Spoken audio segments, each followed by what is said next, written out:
أعوذ بالله من الشيطان الرجيم بسم الله الرحمن الرحيم رب اشرح لي صدري ويسر لي أمري واحلل عقدة من لساني يفقه قولي رب زدني علما سبحانك لا علم لنا إلا ما علمتنا إنك أنت العليم الحكيم سورة النساء نمبر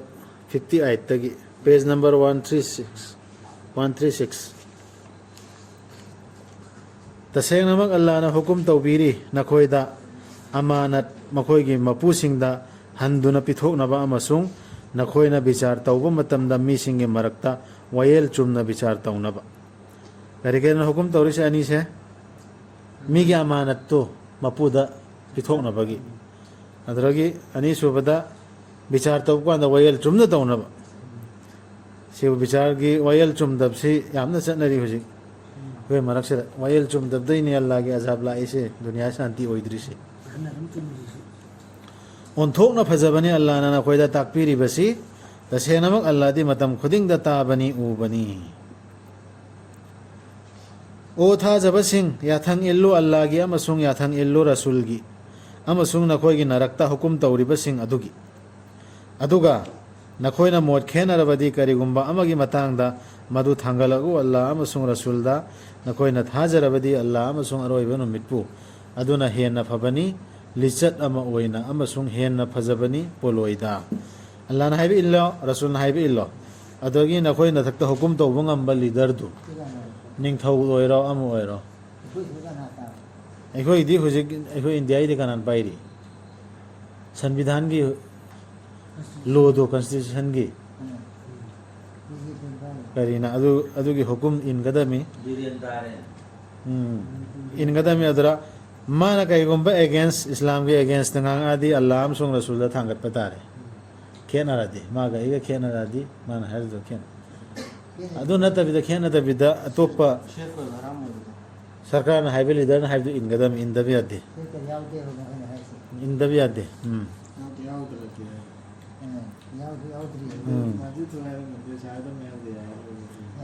नंगना उदब्रा अदुगुंबा मीसिंगदु मखोइना थाजरे हाइजरिबा नंगोंदा थाथगिबदुदा अमसुंग नंगी मांगदा हाना थाथगिबा लाइकसिंग अदुदसु मखोइना विचार तौहनबा पामी तागुत्ता मधुबु थाजरुगनु हाइना मखोइदा हुकुम तौख्रबसु अदुबु शैतान न पामी मखोइबु लंफैना हनबा लापना पुथोक्तुना से रसूलदा हंगिमी पारिबे खोइदसु हंगिमी उदब्राबा अदुम मीसिंग किताबतदी थाजै हाइरबा कुरान सिर थाजै हानागी लारिक सिंगदसु लोइन थाजै खोइ मानपुर एन जो हाइरबा इमानसुपुर आबा कलमास वालाबा दुइ मतुंगदा विचार तौ कांदना तागुत तहले अल्लाह के रसूल की हुकुम दु नतबदना अतोप हुकुम द विचार तहनिंगे हानै चनबी दो तहनिंगे अदुगिदु अदु शैतान ना पाम अदुगी मीसिंगदु हुजिकी तागुत तु शैतान नत्रो अतोप लीडर सिंगदो शैतान ना पामी मखोइबु लंफैना हनबा लापना पुथोक्तुना सिगी अल्लाह की हुकुम जे सिदै लापना पुथोकपा पामेबा शैतान सिंगसिना तागुत लाटपा सिंगसिना अदुगा मखोइदा हाइबा मतमदा चंगसिलगु अल्लाह ना थादबिरकलिबा असिदा कुरान सिदा अमसुंग रसूलदा नंगना उगनी ता तौबा सिंगदुना लैथोखिबदु नंगोंदगी ओंथोकना यानिंगदना लाउन हे कुरान तासिने रसूलना हाइबो याथंगजी इनसिनेना कौजिनबा कांदने ओंथोकना ता तौबा सिंगदुना ने ओंथोकना यानिंगदना लैथोखिबदु उने से खोइ मैम उरमगनी के दुनिया सिदा हां याम उबने सिदा कैसु तफसीर तौबा अर्थ कैदोबै मथौ लैत्रे इसा इसाना खनथादुन पोपताबने मखोइबु कमदौगदगे मखोइदा दशा अमा ताबा मतमदा मखोइगी मखुसिंगना ममांगदा तौखिबा थबक अमगी मरमदगी मदुददी मखोइना नंगी नाकता लाकलगा अल्लाह पंदुना वसकलगा हाइगनी अखोइना करिसु पामलुबा नत्ते अफबा अमसुंग यासिन्ननबा तौबा नत्तना सुमैना हाइरकने दशा तापकान हुजिक लेथोग्रि कंगुसिंगदु ता तौबाइदि मुनाफिक तु नत्रो दशाम तापकान अल्लाह के रसूल के मनाकता चेंजिलकनी नत्रगा मोमिन सिंग मनाक चेंजिलगा अखोइदी कैसु पामबंते लेथोकपा पामबा ओन दैनब चप्पा पामबंते अखोइदी शांति ओइबा यासिन्नबा पुरकपा पामबनी हाइना दशा तारा पामदनी मखोइसी अदुगुंबा मीसिंगनी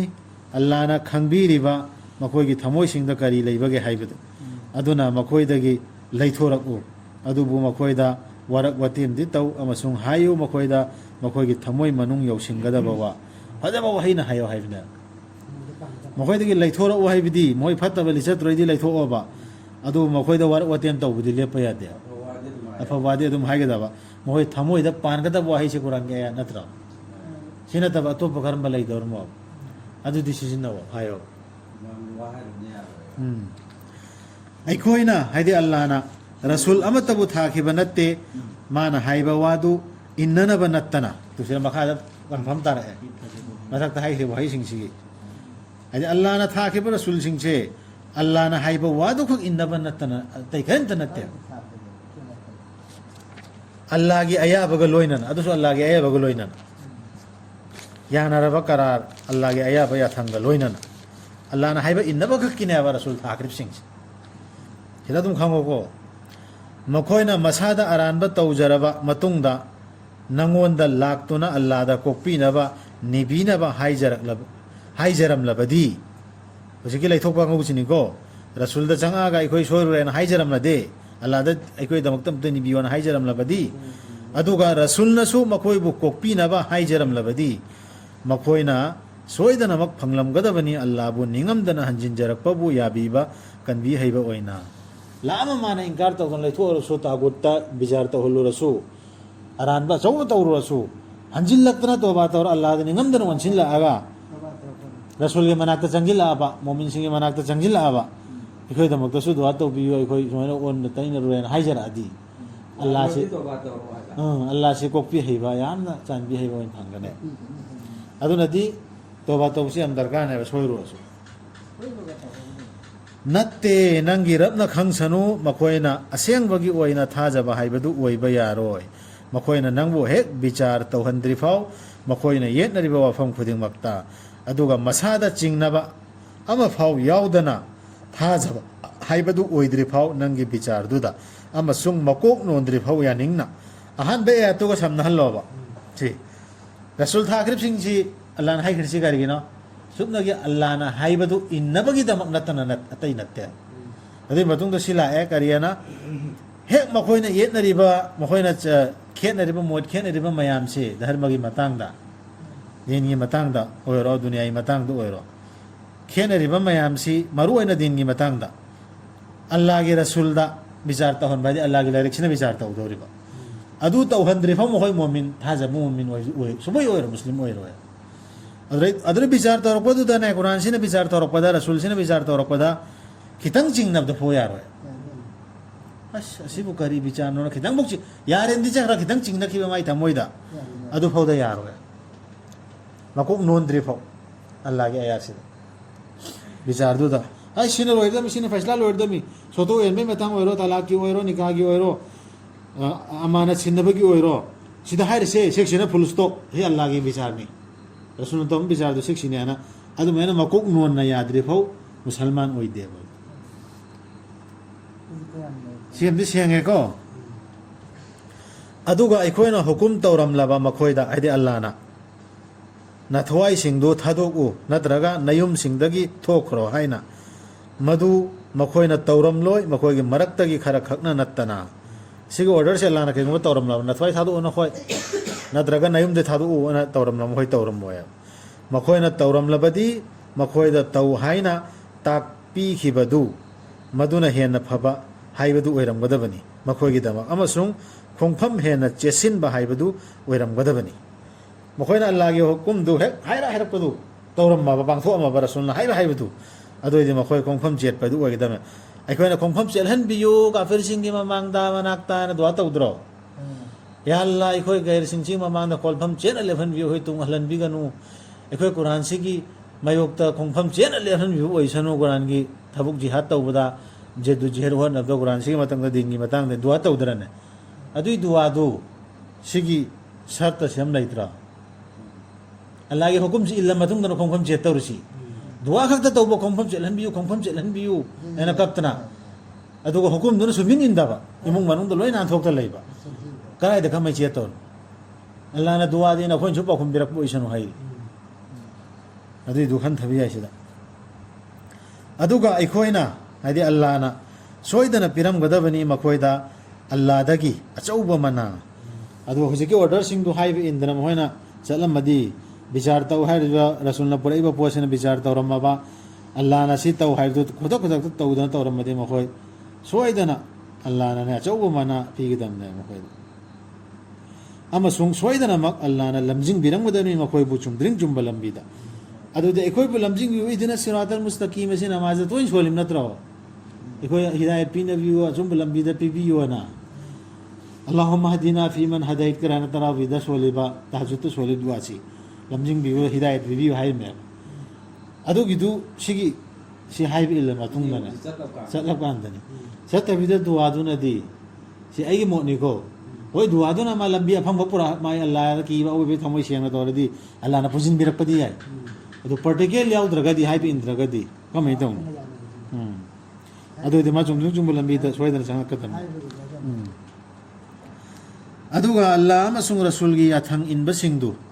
ꯌꯥꯊꯪ ꯏꯟꯕ ꯃꯈꯥꯗ ꯑꯃꯨꯛꯀ ꯂꯥꯛꯑꯕ ꯃꯈꯣꯏꯗꯨ ꯑꯜꯂꯥꯍꯅ ꯆꯥꯟꯕꯤꯈ꯭ꯔꯕꯁꯤꯡ ꯅꯕꯤꯁꯤꯡ ꯁꯤद्दꯤꯛꯁꯤꯡ ꯁꯍꯤꯗꯁꯤꯡ ꯑꯃꯁꯨꯡ ꯁꯥꯂꯤꯍꯤꯟꯁꯤꯡꯒ ꯂꯣꯏꯅꯔꯨꯒꯗꯕꯅꯤ ꯑꯣꯟꯊꯣꯛꯅ ꯐꯈ꯭ꯔꯕꯅꯤ ꯃꯈꯣꯏꯗꯨ ꯃꯔꯨꯞ ꯑꯣꯏꯕꯗ ꯁꯤꯗ ꯍꯥꯏꯕ ꯏꯟꯕꯅ ꯂꯥꯛꯑꯦꯀꯣ ꯑꯜꯂꯥꯍ ꯑꯃꯁꯨꯡ ꯔꯁꯨꯜꯅ ꯍꯥꯏꯕ ꯏꯟꯕꯗꯨꯅꯦꯕ ꯑꯣꯔꯗꯔ ꯏꯟꯕꯁꯤꯡꯗꯨ ꯁꯤꯒ ꯂꯣꯏꯅꯔꯨꯔꯅꯦꯕ ꯍꯧꯖꯤꯛ ꯑꯩꯈꯣꯏꯅ ꯗꯨꯋꯥ ꯇꯧꯔꯤꯗꯨ ꯀꯕꯨꯜ ꯇꯧꯔꯅꯦꯕ ꯁꯤꯒꯤꯁꯤ ꯂꯣꯏꯅꯈ꯭ꯔꯅꯦꯕ ꯁꯤ ꯑꯐꯕ ꯃꯅꯥꯅꯦꯕ ꯃꯁꯤ ꯊꯧꯖꯥꯜꯅꯤ ꯑꯜꯂꯥꯍꯗꯒꯤ ꯑꯃꯁꯨꯡ ꯑꯜꯂꯥꯍꯅ ꯑꯣꯛꯂꯕꯅꯤ ꯃꯇꯤꯛ ꯆꯥꯔꯕꯅꯤ ꯈꯪꯕꯤꯕ ꯑꯃ ꯑꯣꯏꯕꯗ ꯁꯤꯒꯤ ꯍꯥꯏꯈ꯭ꯔꯤꯕ ꯄꯨꯝꯕꯁꯦ ꯑꯜꯂꯥꯍꯒꯤ ꯊꯧꯖꯥꯜ ꯑꯆꯧꯕ ꯑꯃꯅꯦꯕ ꯑꯜꯂꯥꯍꯅ ꯇꯥꯛꯏꯁꯦ ꯉꯁꯥꯏꯗꯒꯤ ꯍꯥꯏꯕꯤꯔꯤꯁꯦ ꯑꯩꯈꯣꯏꯗ ꯁꯤꯅ ꯃꯇꯤꯛ ꯑꯣꯛꯂꯕꯅꯦꯕ ꯃꯇꯤꯛ ꯑꯜꯂꯥꯍꯅ ꯈꯪꯕꯤꯕꯁꯤꯅ ꯃꯇꯤꯛ ꯑꯣꯛꯑꯕꯅꯦꯕ ꯀꯅꯥꯅ ꯔꯁꯨꯜꯅ ꯍꯥꯏꯕ ꯏꯜꯂꯤ ꯑꯜꯂꯥꯍꯅ ꯍꯥꯏꯕ ꯏꯜꯂꯤ ꯑꯁꯤ ꯑꯜꯂꯥꯍꯅ ꯈꯪꯉꯤꯝ ꯅꯠꯇ꯭ꯔꯣ ꯀꯅꯥꯅ ꯇꯁꯕꯤ ꯗꯨꯋꯥ ꯆꯠꯇꯅ ꯂꯩ ꯍꯥꯏꯕꯅ ꯏꯟꯗꯦ ꯀꯅꯥꯅ ꯗꯨꯋꯥꯁꯨ ꯇꯧꯗꯦ ꯍꯥꯏꯕꯁꯨ ꯏꯟꯗꯦ ꯁꯤ ꯑꯜꯂꯥꯍꯅ ꯈꯪꯉꯤꯝꯅꯦ ꯑꯜꯂꯥꯍꯅ ꯈꯪꯕꯗ ꯑꯣꯛꯑꯕꯅꯦꯕ ꯑꯩꯒꯤ ꯁꯀꯜꯁꯨꯗ ꯑꯩꯅ ꯁꯦꯝꯃꯨꯔꯒ ꯑꯩꯅ ꯑꯗꯨ ꯇꯧꯔꯨꯔꯒ ꯎꯠꯂꯨꯔꯒ ꯑꯥꯔꯊ ꯂꯩ ꯄꯣꯠ ꯅꯠꯇꯦ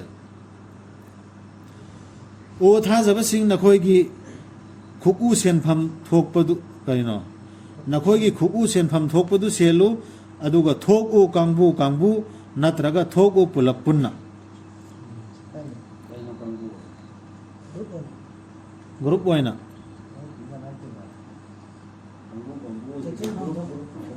ꯆꯦꯛꯁꯤꯟꯐꯝ ꯊꯣꯛꯄꯗꯨ ꯗꯤꯟꯒꯤ ꯗꯥꯋꯠ ꯇꯧꯕꯁꯤꯗ ꯖꯤꯍad ꯇꯧꯕ ꯃꯦꯍꯅꯠ ꯇꯧꯕꯗꯨ ꯂꯥꯟꯒꯤ ꯃꯇꯥꯡꯗ ꯑꯣꯏꯔꯣ ꯃꯇꯝꯗ ꯑꯣꯏꯔꯣ ꯖꯃꯥꯠ ꯑꯣꯏꯅ ꯑꯐꯕ ꯂꯝꯕꯤꯗ ꯑꯁꯤꯁꯨ ꯑꯣꯏꯔꯁꯅꯨ ꯑꯗꯨ ꯇꯧꯕꯩꯗꯤ ꯀꯨꯔꯥꯟꯁꯤ ꯄꯨꯔ ꯆꯠꯀꯗꯕ ꯅꯠꯇ꯭ꯔꯣ ꯖꯃꯥꯠ ꯑꯃ ꯑꯩꯈꯣꯏ ꯊꯣꯛꯑꯦ ꯂꯥꯏ ꯂꯝꯕꯤꯗ ꯑꯜꯂꯥꯍꯒꯤ ꯃꯦꯁꯦꯖꯁꯤ ꯌꯧꯍꯟꯅꯕ ꯑꯗꯨꯗꯤ ꯒ꯭ꯔꯨꯞ ꯑꯣꯏꯅ ꯊꯣꯛꯀꯗꯕ ꯅꯠꯇ꯭ꯔꯣ ꯁꯤꯁꯨ ꯂꯣꯏꯅ ꯃꯈꯣꯏꯅ ꯄꯜꯂꯤ ꯁꯨꯝꯕ ꯁꯤꯁꯨ ꯄꯜꯂꯤ ꯑꯇꯣꯞꯄꯁꯨ ꯄꯜꯂꯤ ꯃꯌꯥꯝ ꯄꯜꯂꯤ ꯑꯗꯨꯒ ꯃꯈꯥ ꯌꯦꯡꯈꯤꯁꯤ ꯃꯈꯥ ꯌꯦꯡꯅ ꯒ꯭ꯌꯥꯟ ꯇꯥꯔꯛꯀꯅꯤ ꯑꯗꯨꯒ ꯇꯁꯦꯡꯅꯃꯛ ꯅꯈꯣꯏꯒꯤ ꯅꯔꯛꯇ ꯇꯨꯡꯗ ꯂꯩ ꯊꯍꯧꯕ ꯃꯤ ꯌꯥꯎꯏ ꯅꯈꯣꯏꯗ ꯑꯋꯥꯕ ꯇꯥꯕ ꯃꯇꯝꯗ ꯃꯥꯅ ꯍꯥꯏ ꯑꯜꯂꯥꯍꯅ ꯑꯩꯉꯣꯟꯗ ꯊꯧꯖꯥꯜ ꯇꯧꯕꯤꯕꯅꯤ ꯑꯩꯅ ꯃꯈꯣꯏꯒꯤ ꯃꯔꯛꯇ ꯌꯥꯎꯍꯧꯗꯕꯁꯤ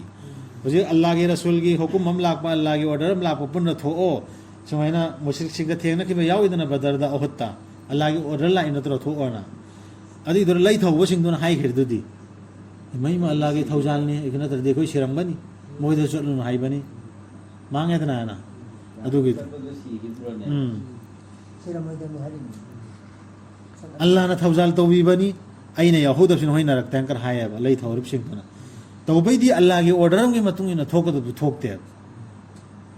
ꯑꯗꯨꯒ ꯀꯔꯤꯒꯨꯝꯕ ꯅꯈꯣꯏꯗ ꯑꯜꯂꯥꯍꯒꯤ ꯊꯧꯖꯥꯜ ꯂꯥꯛꯂꯕꯗꯤ ꯃꯥꯅ ꯁꯣꯏꯗꯅ ꯍꯥꯏꯒꯅꯤ ꯅꯈꯣꯏ ꯑꯃꯁꯨꯡ ꯃꯥꯒꯤ ꯅꯔꯛꯇ ꯅꯨꯡꯁꯤꯅꯕꯒꯤ ꯃꯔꯤ ꯏꯂꯩ ꯍꯦꯛ ꯂꯩꯅꯈꯤꯗꯕꯒꯨꯝ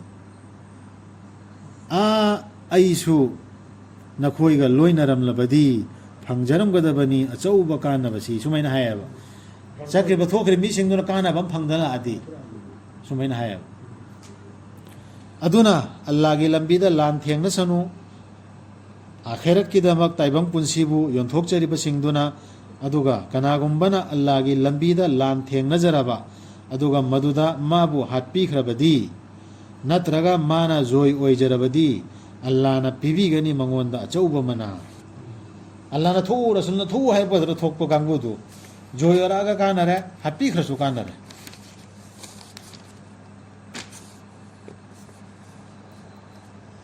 ꯑꯗꯨꯒ ꯀꯔꯤꯒꯤ ꯅꯈꯣꯏꯅ ꯂꯥꯟ ꯁꯣꯛꯅꯔꯣꯏꯗꯧꯔꯤꯕ ꯑꯜꯂꯥꯍꯒꯤ ꯂꯝꯕꯤꯗ ꯑꯃꯁꯨꯡ ꯄꯥꯡꯒꯜ ꯁꯣꯟꯖꯔꯕ ꯅꯤꯄꯥꯁꯤꯡ ꯅꯨꯄꯤꯁꯤꯡ ꯑꯃꯁꯨꯡ ꯑꯉꯥꯡꯁꯤꯡꯒꯤꯗꯃꯛ ꯅꯤꯄꯥ ꯅꯨꯄꯤ ꯄꯥꯡꯒꯜ ꯁꯣꯟꯖꯔꯕ ꯃꯌꯥꯝ ꯑꯃ ꯃꯤꯅ ꯅꯝꯊꯥꯛ ꯅꯝꯕꯤꯗꯅ ꯋꯥꯌꯦꯜ ꯆꯨꯝꯅ ꯇꯧꯕꯤꯗꯗꯅ ꯃꯥꯒꯤ ꯐꯪꯐꯝ ꯊꯣꯛꯄ ꯍꯛꯇꯨ ꯐꯪꯗꯗꯅ ꯂꯩꯇ꯭ꯔꯣ ꯁꯣꯁꯥꯏꯇꯤꯗ ꯀꯟꯇ꯭ꯔꯤꯁꯤꯗ ꯑꯗꯨꯒꯤꯗꯃꯛꯇ ꯑꯩꯈꯣꯏꯅ ꯍꯣꯠꯅꯕꯤꯔꯣꯏꯗꯧꯔꯤꯁꯤ ꯀꯔꯤꯒꯤꯅꯣꯕ ꯋꯥꯍꯩꯇꯣꯁꯨ ꯉꯥꯡꯕꯤꯔꯣꯏꯗꯧꯔꯤꯕ ꯑꯗꯨꯗꯒꯤ ꯄꯥꯡꯒꯜ ꯉꯝꯃꯒꯅ ꯄꯥꯡꯒꯜ ꯑꯣꯏꯔꯁꯨ ꯄꯨꯊꯣꯛꯑꯣꯏꯗꯧꯔꯤꯕ ꯄꯩꯁꯥ ꯉꯝꯃꯒꯅ ꯄꯩꯁꯥ ꯑꯣꯏꯔꯁꯨ ꯈꯔꯁꯨ ꯇꯧꯕꯤꯔꯣꯏꯗꯧꯔꯤꯁꯤ ꯀꯔꯤꯒꯤꯅꯣ ꯍꯧꯖꯤꯛꯀꯤ ꯑꯁꯣꯟꯕꯁꯤꯡꯗꯨꯒꯤ ꯁꯞꯄꯣꯔꯠ ꯇꯧꯔꯗꯧꯔꯤꯁꯤ ꯀꯔꯤꯒꯤꯅꯣ ꯂꯥꯟ ꯊꯦꯡꯅꯁꯤꯗ ꯊꯥꯡ ꯄꯥꯏꯔꯒ ꯆꯠꯄꯗꯨꯇ ꯅꯠꯇꯦꯗꯅ ꯃꯈꯣꯏꯗꯨꯅ ꯑꯁꯨꯝꯅ ꯅꯤꯖꯔꯤꯕ ꯍꯧꯖꯤꯛꯀꯤ ꯑꯁꯣꯟꯕꯁꯤꯡꯗꯨꯅ ꯑꯣ ꯑꯩꯈꯣꯏꯒꯤ ꯔꯕ ꯃꯤꯑꯣꯠ ꯃꯤꯅꯩꯕ ꯃꯤꯁꯤꯡꯒꯤ ꯁꯍꯔꯁꯤꯗꯒꯤ ꯑꯩꯈꯣꯏꯕꯨ ꯂꯧꯊꯣꯛꯄꯤꯌꯨ ꯑꯗꯨꯒ ꯄꯤꯕꯤꯌꯨ ꯑꯩꯈꯣꯏꯗ ꯅꯪꯒꯤ ꯃꯥꯏꯀꯩꯗꯒꯤ ꯉꯥꯛ ꯁꯦꯟꯕꯤꯕ ꯑꯃ ꯑꯃꯁꯨꯡ ꯄꯤꯕꯤꯌꯨ ꯑꯩꯈꯣꯏꯗ ꯅꯪꯒꯤ ꯃꯥꯏꯀꯩꯗꯒꯤ ꯇꯦꯡꯕꯥꯡꯕꯤꯕ ꯑꯃ ꯁꯨꯃꯥꯏꯅ ꯃꯈꯣꯏꯅ ꯅꯤꯖꯩꯑꯕ ꯑꯗꯨꯒꯤ ꯃꯤꯁꯤꯡ ꯑꯁꯣꯟꯕꯁꯤꯡꯗꯨꯒꯤꯗꯃꯛꯇ ꯑꯩꯈꯣꯏꯅ ꯀꯔꯤꯒꯤꯅꯣꯕ ꯊꯣꯛꯑꯣꯏꯗꯧꯔꯤꯁꯤ ꯂꯥꯟꯒꯤꯗꯃꯛ ꯃꯈꯣꯏꯒꯤ ꯃꯇꯦꯡ ꯄꯥꯡꯕ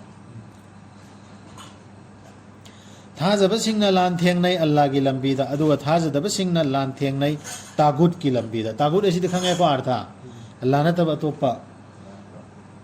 ꯑꯗꯨꯅ ꯂꯥꯟ ꯊꯦꯡꯅꯧ ꯁꯩꯇꯥꯟꯒꯤ ꯃꯔꯨꯞꯁꯤꯡꯒ ꯇꯁꯦꯡꯅꯃꯛ ꯁꯩꯇꯥꯟꯒꯤ ꯁꯔꯧꯗꯤ ꯃꯇꯝ ꯄꯨꯝꯕꯗ ꯁꯣꯟꯕꯅꯤ ꯁꯩꯇꯥꯟꯒꯤ ꯁꯔꯧꯗꯤ ꯁꯣꯟꯕꯅꯤ ꯁꯤ ꯑꯌꯥꯠ ꯑꯐꯝ ꯑꯇꯩꯗꯁꯨ ꯌꯥꯎꯕꯅꯤꯀꯣ ꯑꯍꯥꯟꯕꯗ ꯁꯔꯧꯁꯤ ꯍꯦꯛꯇ ꯀꯟꯅ ꯆꯣꯡꯊꯣꯛꯄ ꯑꯩꯈꯣꯏꯗ ꯀꯤꯍꯟꯕꯒꯅꯦ ꯃꯅꯨꯡꯗꯗꯤ ꯁꯣꯜꯂꯦꯕ ꯁꯩꯇꯥꯟꯒꯤ ꯁꯔꯧꯁꯤ ꯑꯗꯨꯅ ꯀꯤꯒꯅꯣꯕ ꯅꯪꯅ ꯎꯗꯕ꯭ꯔꯥ ꯑꯗꯨꯒꯨꯝꯕ ꯃꯤꯁꯤꯡꯗꯨ ꯃꯈꯣꯏꯗ ꯍꯥꯏꯈꯤꯕꯗꯨ ꯅꯈꯨꯠꯁꯤꯡꯗꯨ ꯐꯥꯖꯤꯜꯂꯨ ꯊꯦꯡꯒꯥꯏꯅꯕ ꯇꯧꯒꯅꯨ ꯅꯃꯥꯖ ꯄꯨꯈꯠꯂꯨ ꯑꯃꯁꯨꯡ ꯖꯀꯥꯠ ꯄꯤꯌꯨ ꯅꯃꯥꯖ ꯄꯨꯈꯠꯂꯨ ꯑꯃꯁꯨꯡ ꯖꯀꯥꯠ ꯄꯤꯌꯨ ꯑꯗꯨꯒꯤ ꯇꯨꯡꯗ ꯃꯈꯣꯏꯅ ꯊꯦꯡꯒꯥꯏꯅꯅꯕꯒꯤ ꯌꯥꯊꯪ ꯄꯤꯈꯤꯕ ꯃꯇꯝꯗꯗꯤ ꯃꯈꯣꯏꯒꯤ ꯀꯥꯡꯕꯨ ꯑꯃꯅ ꯃꯤ ꯀꯤꯈꯤ ꯃꯈꯣꯏꯅ ꯑꯜꯂꯥꯍꯕꯨ ꯀꯤꯕꯒꯨꯝ ꯅꯠꯇ꯭ꯔꯒ ꯃꯗꯨꯗꯒꯤ ꯍꯦꯟꯅ ꯑꯗꯨꯝ ꯀꯤꯈꯤꯑꯕ ꯃꯈꯣꯏꯗ ꯑꯣꯔꯗꯔ ꯇꯧꯔꯕ ꯑꯜꯂꯥꯍꯅ ꯊꯦꯡꯒꯥꯏꯅꯔꯣ ꯑꯜꯂꯥꯍꯒꯤ ꯂꯝꯕꯤꯗ ꯊꯣꯛꯑꯣ ꯑꯜꯂꯥꯍꯒꯤ ꯑꯌꯥꯁꯤꯡꯁꯤ ꯍꯥꯏꯔꯣ ꯃꯤꯁꯤꯡꯗꯨ ꯀꯤꯔꯣꯅꯨ ꯑꯅ ꯍꯥꯏꯕ ꯀꯥꯟꯗ ꯑꯜꯂꯥꯍ ꯀꯤꯕꯗꯣ ꯑꯗꯨꯗꯩꯕꯨ ꯍꯦꯟꯅ ꯃꯤꯁꯤꯡꯗꯨ ꯀꯤꯈꯤꯑꯕ ꯑꯗꯨꯒ ꯃꯈꯣꯏꯅ ꯍꯥꯏꯈꯤ ꯑꯣ ꯑꯩꯈꯣꯏꯒꯤ ꯔꯕ ꯀꯔꯤꯒꯤ ꯅꯪꯅ ꯍꯥꯏꯗꯤ ꯑꯜꯂꯥꯍꯅ ꯑꯩꯈꯣꯏꯗ ꯊꯦꯡꯒꯥꯏꯅꯅꯕ ꯍꯨꯀꯨꯝ ꯇꯧꯕꯤꯕꯒꯦ ꯅꯪꯅ ꯃꯇꯝ ꯈꯔꯗꯪ ꯃꯁꯤ ꯑꯩꯈꯣꯏꯗ ꯌꯩꯊꯣꯛꯄꯤꯔꯝꯂꯕꯗꯤ ꯁꯨꯃꯥꯏꯅ ꯍꯥꯏꯌꯦꯕ ꯍꯥꯏꯌꯨ ꯇꯥꯏꯕꯪꯒꯤ ꯅꯨꯡꯉꯥꯏꯕꯗꯤ ꯈꯖꯤꯛꯇꯅꯤ ꯇꯧꯏꯕꯁꯨꯡ ꯑꯜꯂꯥꯍꯕꯨ ꯀꯤꯖꯕꯁꯤꯡꯒꯤꯗꯤ ꯑꯈꯦꯔꯠꯅ ꯍꯦꯟꯅ ꯐꯕꯅꯤ ꯑꯗꯨꯒ ꯅꯈꯣꯏꯗ ꯂꯥꯟꯅ ꯇꯧꯕꯤꯔꯣꯏ ꯁꯝꯅ ꯑꯃꯐꯥꯎ ꯁꯤ ꯍꯥꯏꯌꯣ ꯅꯈꯣꯏꯅ ꯂꯩꯅꯤꯡꯕ ꯃꯐꯝꯗ ꯂꯩꯔꯕꯁꯨ ꯑꯁꯤꯕꯅꯅꯈꯣꯏꯕు ꯇꯥꯟꯅꯗꯨꯅ ꯐꯥꯒꯅꯤ ꯅꯈꯣꯏꯅ ꯋꯥꯡꯅ ꯁꯥꯔꯕ ꯂꯥꯟꯕꯟꯁꯤꯡꯗ ꯂꯩꯔꯕꯁꯨ ꯑꯗꯨꯒ ꯃꯈꯣꯏꯗ ꯑꯐꯕ ꯑꯃ ꯊꯣꯛꯂꯕꯗꯤ ꯃꯈꯣꯏꯅ ꯍꯥꯏ ꯃꯁꯤ ꯑꯜꯂꯥꯍꯗꯒꯤꯅꯤ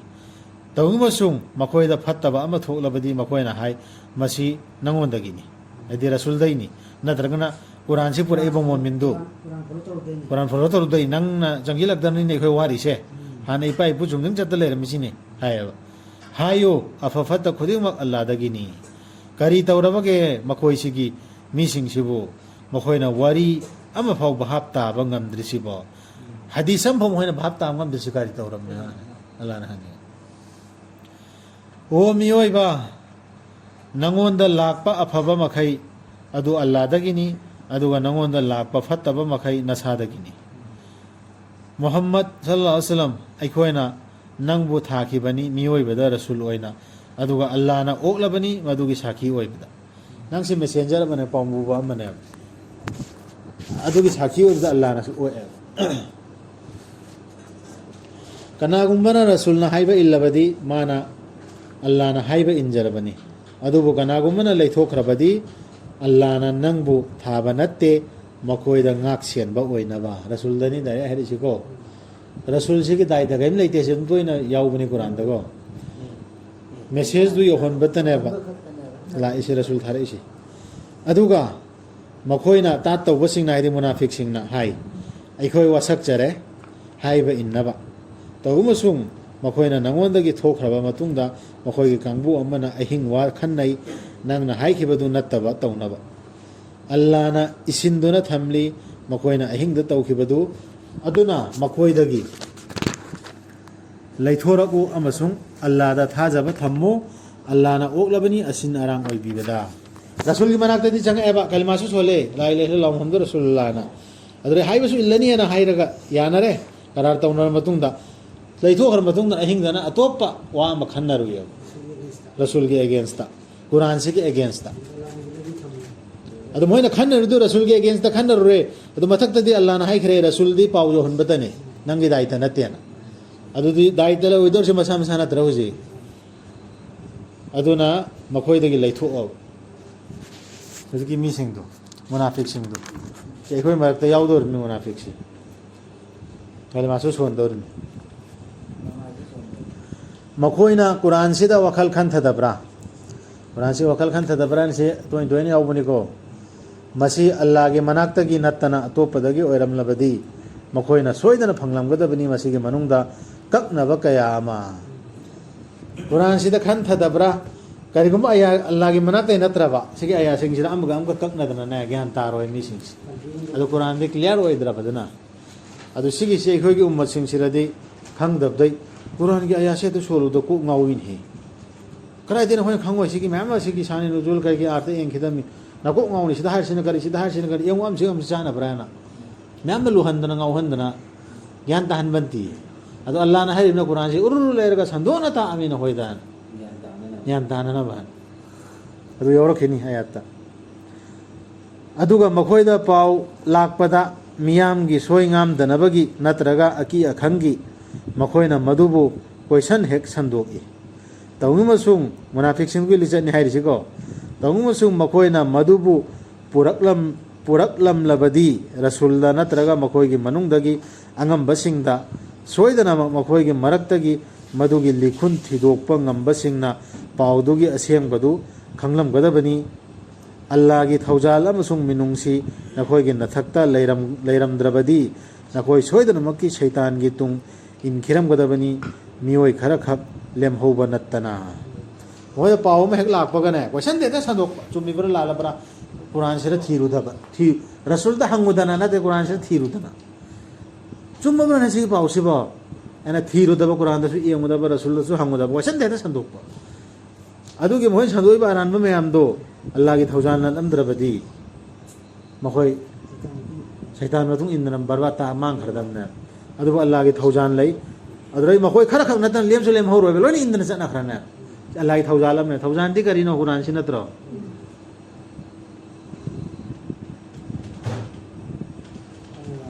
ꯑꯗꯨꯅ ꯊꯦꯡꯒꯥꯏꯅ ꯑꯣ ꯃꯨꯍꯝꯃꯗ ꯁꯜꯂꯜꯂꯥꯍꯨ ꯑꯂꯩꯍꯤ ꯋꯁꯜꯂꯝ ꯑꯜꯂꯥꯍꯒꯤ ꯂꯝꯕꯤꯗ ꯀꯨꯔꯥꯟꯁꯤꯅꯅꯤ ꯊꯦꯡꯗꯧꯔꯤꯁꯤꯀꯣ ꯅꯪꯉꯣꯟꯗ ꯀꯅꯥꯒꯤꯁꯨ ꯗꯥꯏꯇ ꯂꯩꯇꯦ ꯅꯁꯥ ꯈꯛꯀꯤ ꯅꯠꯇꯅ ꯔꯁꯨꯜꯗꯅꯤ ꯍꯥꯏꯔꯤꯁꯤ ꯌꯦꯡꯉꯨ ꯄꯥꯔꯤꯕ ꯑꯩꯈꯣꯏꯗꯁꯨ ꯑꯜꯂꯥꯍꯒꯤ ꯂꯝꯕꯤꯗ ꯊꯦꯡꯒꯥꯏꯅꯧꯕ ꯂꯦꯞꯁꯨ ꯂꯦꯞꯀꯅꯣꯕ ꯊꯦꯡꯒꯥꯏꯅꯧꯗꯤ ꯀꯨꯔꯥꯟꯁꯤ ꯑꯌꯥꯠꯁꯤ ꯌꯧꯍꯜꯂꯨ ꯍꯥꯏꯌꯣ ꯃꯈꯣꯏꯗ ꯀꯤꯒꯅꯣꯕ ꯑꯗꯨꯏꯗꯨꯒꯅꯦ ꯗꯥꯏꯇꯗꯤ ꯄꯨꯗꯦꯕ ꯃꯥꯅ ꯃꯥꯡꯉꯤꯕ ꯃꯥꯅ ꯂꯪꯐꯩꯅꯔꯤꯕ ꯃꯥꯅ ꯁꯦꯔꯥꯟꯅꯔꯤꯕꯗꯣ ꯃꯥꯅ ꯃꯤ ꯂꯃꯥꯡꯅꯍꯜꯂꯤꯗꯣ ꯑꯗꯨꯒꯤ ꯗꯥꯏꯇ ꯔꯁꯨꯜꯗꯁꯨ ꯂꯩꯇꯦ ꯃꯣꯃꯤꯟꯒꯤ ꯃꯊꯛꯇꯁꯨ ꯂꯩꯇꯦ ꯊꯥꯖꯕꯁꯤꯡꯗ ꯇꯛꯁꯤꯜꯂꯨ ꯑꯗꯨꯝꯅ ꯇꯧꯅꯕ ꯇꯨ ꯊꯥꯖꯕꯁꯤꯡꯗꯁꯨ ꯍꯥꯏꯔꯦ ꯔꯁꯨꯜꯗꯅꯤ ꯍꯥꯏꯔꯤꯁꯤꯀꯣ ꯊꯥꯖꯕꯁꯤꯡꯗꯁꯨ ꯔꯁꯨꯜꯅ ꯇꯧꯔ ꯑꯗꯨꯝ ꯇꯧꯅꯕ ꯍꯥꯏꯗꯤ ꯗꯥꯏꯇꯁꯨ ꯂꯩꯇꯦ ꯑꯗꯨꯗꯩ ꯑꯃꯅ ꯑꯜꯂꯥꯍꯒꯤ ꯂꯝꯕꯤꯗ ꯀꯟꯅꯁꯨ ꯊꯦꯡꯒꯥꯏꯅꯒꯗꯕ ꯑꯗꯨꯒ ꯑꯜꯂꯥꯍꯅ ꯍꯦꯟꯅ ꯀꯟꯕꯅꯤ ꯄꯥꯡꯒꯜꯗ ꯑꯃꯁꯨꯡ ꯍꯦꯟꯅ ꯁꯥꯊꯤꯕꯅꯤ ꯈꯧꯍꯟꯕ ꯆꯩꯔꯥꯛ ꯄꯤꯕꯗ ꯇꯛꯁꯤꯜꯂꯨ ꯑꯗꯨꯝꯅ ꯇꯧꯕ ꯑꯗꯨꯝꯅ ꯇꯧꯅꯕ ꯑꯜꯂꯥꯍꯅ ꯐꯥꯖꯤꯟꯕꯤꯕꯁꯨ ꯌꯥꯏ ꯊꯥꯖꯗꯕꯁꯤꯡꯒꯤ ꯃꯄꯥꯡꯒꯜ ꯁꯤꯒꯤꯁꯤ ꯂꯦꯞꯇꯅ ꯆꯠꯊꯒꯗꯕ ꯃꯣꯃꯤꯟꯁꯤꯡꯗꯁꯨ ꯔꯁꯨꯜꯒꯤ ꯃꯊꯛꯇꯁꯨ ꯀꯣ ꯍꯥꯏꯗꯤ ꯑꯜꯂꯥꯍꯒꯤ ꯂꯝꯕꯤꯗ ꯊꯦꯡꯒꯥꯏꯅꯕꯁꯤ ꯀꯤꯔꯣꯏꯗꯕ ꯑꯗꯨꯗꯒꯤ ꯁꯤꯒꯤꯁꯤꯅꯅꯦ ꯑꯜꯂꯥꯍꯅ ꯐꯥꯖꯤꯟꯕꯤꯕꯁꯨ ꯌꯥꯏꯑꯕ ꯊꯥꯖꯗꯕꯁꯤꯡꯒꯤ ꯃꯄꯥꯡꯒꯜ ꯑꯩꯈꯣꯏꯅ ꯍꯧꯖꯤꯛ ꯊꯦꯡꯒꯥꯏꯅꯗꯧꯔꯤꯁꯤ ꯃꯔꯝꯅ ꯑꯩꯈꯣꯏꯅ ꯀꯨꯔꯥꯟꯁꯤꯒꯤ ꯑꯌꯥꯠꯁꯤꯅꯅꯦ ꯍꯣꯠꯅꯒꯗꯧꯔꯤꯁꯤ ꯁꯤꯁꯤꯅ ꯊꯥꯖꯗꯕꯁꯤꯡꯒꯤ ꯃꯄꯥꯡꯒꯜ ꯁꯣꯟꯊꯍꯜꯂꯛꯀꯅꯦꯕ ꯑꯗꯨꯗꯒꯤ ꯃꯄꯥꯡꯒꯜꯗꯤ ꯑꯜꯂꯥꯍꯒꯤ ꯅꯠꯇ꯭ꯔꯣ ꯑꯜꯂꯥꯍꯅ ꯍꯦꯟꯅ ꯀꯟꯕꯅꯤ ꯄꯥꯡꯒꯜꯗ ꯑꯃꯁꯨꯡ ꯍꯦꯟꯅ ꯁꯥꯊꯤꯕꯅꯤ ꯈꯧꯍꯟꯕ ꯆꯩꯔꯥꯛ ꯄꯤꯕꯗ ꯌꯥꯝ ꯈꯟꯊꯕ ꯌꯥꯕ ꯑꯌꯥꯠꯅꯤ ꯀꯅꯥꯒꯨꯝꯕꯅ ꯋꯥꯆꯠꯆꯔꯕꯗꯤ ꯑꯐꯕ ꯃꯔꯝ ꯑꯃꯒꯤ ꯃꯥꯒꯤꯁꯨ ꯁꯔꯨꯛ ꯐꯪꯒꯅꯤ ꯃꯗꯨꯒꯤ ꯃꯅꯥꯗꯨꯒꯤ ꯑꯃꯁꯨꯡ ꯀꯅꯥꯒꯨꯝꯕꯅ ꯋꯥꯆꯠꯆꯔꯕꯗꯤ ꯐꯠꯇꯕ ꯃꯔꯝ ꯑꯃꯒꯤ ꯃꯥꯒꯤꯁꯨ ꯁꯔꯨꯛ ꯐꯪꯒꯅꯤ ꯃꯗꯨꯒꯤ ꯄꯣꯠꯂꯨꯝꯗꯨꯒꯤ ꯑꯗꯨꯒ ꯑꯜꯂꯥꯍꯗꯤ ꯃꯇꯝ ꯈꯨꯗꯤꯡꯗ ꯄꯣꯠ ꯈꯨꯗꯤꯡꯃꯛꯄꯨ ꯄꯥꯟꯅꯕꯤꯔꯤꯕꯅꯤ ꯁꯤꯗꯤ ꯈꯪꯉꯦꯗꯅ ꯑꯐꯕ ꯁꯟꯗꯣꯛꯑꯗꯤ ꯑꯐꯕ ꯁꯔꯨꯛꯇꯣ ꯑꯗꯨꯝ ꯃꯥꯒꯤ ꯁꯤꯌꯥꯔ ꯐꯪꯒꯅꯦꯕ अरे फत्तब संदोअदि सिदा हाइरिसि मरुओइना कुरान की आयत तुगिनी कुरान की आयत सि मथंग मथंग सुम योहनब होनरबा अदु सरु अदुम शेयर फंगनी कुरान की आयत नतबा अतोप अगेंस्ट तागुत की आयत हाइरोने अदु संदोनब होनरिबा गांगु दु सुमाई सरु अदुम फत्तब दु फंगने अदुगा कनागुम्बना नखोइदा तराम तराम न कौरक्लबदी नखोइसु तराम तराम न ओगु मधुदगी हेन फजन नत्रगा मधुबु हल्लो मान हाइरिबो हाइदु तोरसो हल्लो यामद्रबदा मधुगा मानना मान हाइरिबो फजबो हाइदु अदुगा समानबो मोंदा तोरसो हल्लु नत्रगा अदुरै हेन फजबो हाइना पाखुम पियो सिक्सना मुस्लिम अदुदा खाइदोक्तेको मी खुदिमक्तनी तसेंगनमक अल्लाहदी मतम खुदिंगदा पोट खुदिमक्की हिसाब थंबनी सिगी हिसाब से वही की हिसाब से थम्मे अइना वही हम फत्तब मी नायरादी हम हेंजिल लिबदो अदुगे हिसाब से लौगने अल्लाह लैतबनी लाई अमत मानतना लाकन मतिक चामा पुसे अल्लाह नतना का नाम लैते सोइदनमक अल्लाह ना पुलहन बिगनी नखोइबु बिचारगी दमक अमुक हिंगत हमिगदब नुमित्ता मधुगी मतांगदा करिसु चिंगनेंगाय लैते कना लैबगे अल्लाहदगी हेन चुम्बा हदीस लिबी बदा सी हदीस नि वारी है जान कुरान तो हदीसा है सी वही दो अरबी दो हदीसा है बने अल्लाह दगी है ना हदीस लीबा फजबा हदीस से कना लाई बना एकोय ना होजिक तानर में हदीस में हमसे ने मैं नहीं दना अदो हदीस से अचुंबा हदीस तो है जंगदन यार से बतो और से सल्लल्लाहु अलैहि